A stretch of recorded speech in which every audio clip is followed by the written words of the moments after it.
আপনারা কেকটা কনফার্ম করার আগে আমাদেরকে বিস্তারিত জানিয়ে দিবেন দয়া করে, কারণ হচ্ছে কেকটা কনফার্ম করার পরে যদি আপনারা বারবার ডিজাইন চেঞ্জ করেন অথবা কেকটার উপর কি লিখতে হবে এগুলো যদি আগে জানিয়ে না দেন, তাহলে কিন্তু আমরা পরবর্তীতে এটা লিখতে পারি না। কারণ অনেক সময় হাতে কম সময় নিয়ে আপনারা অর্ডারটা কনফার্ম করেন, তখন আমাদের তাড়াহুড়ো করে কাজটা শুরু করে দিতে হয়। এমন অনেক হয়েছে, দেখা গিয়েছে যে কেকটা রেডি করার পর আমাকে ডিজাইন পাঠাচ্ছেন যে আপু এরকম ডিজাইন করে দিন, তো তখন তার সম্ভব হয় না। তো যারা ডিজাইন দেন না তারা দয়া করে আর পরবর্তীতে ডিজাইন চেঞ্জ করবেন না। আর হচ্ছে যারা কেকের উপর কিছু লিখতে চান, তো তারা হচ্ছে কেকটা অর্ডার করার আগে বিস্তারিত জানিয়ে দেবেন। অনেক সময় এমনও হয় যে কেকটা রেডি করে একদম ছবি পাঠিয়ে দিয়েছি, তারপর হচ্ছে কিছু একটা লিখে দেওয়ার কথা বলেন। তো যদিও ডিজাইনটা আমরা আমাদের মতো করে ফেললি, তো অনেক সময় কেকের উপরে জায়গা থাকে না লিখার।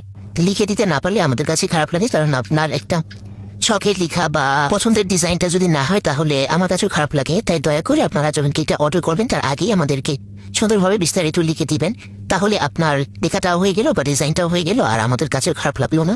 তো এই কেকটা ছিল আমার একজন রেগুলার ক্লায়েন্ট আপুর অর্ডারে করা। তো আপু হচ্ছে আমার পেজের ম্যাক্সিমাম খাবারই টেস্ট করেন, আর কিছুদিন পরপরই উনি আমার কাছ থেকে কেক নিয়ে থাকেন। তো আপু হচ্ছে বরাবরের মতো এবার আমাকে কোনো ডিজাইন দেননি, তো আমি পছন্দ মতোই ডিজাইনটা করে নিয়েছি। আর আপু হচ্ছে আমার করা ডিজাইনগুলো অনেক বেশি পছন্দ করে, আলহামদুলিল্লাহ। তো আপনিও চাইলে আমাদের পেজ থেকে আমার সুন্দর সুন্দর সব কেক অর্ডার করতে পারেন, তার জন্য ইনবক্স করে ফেলুন।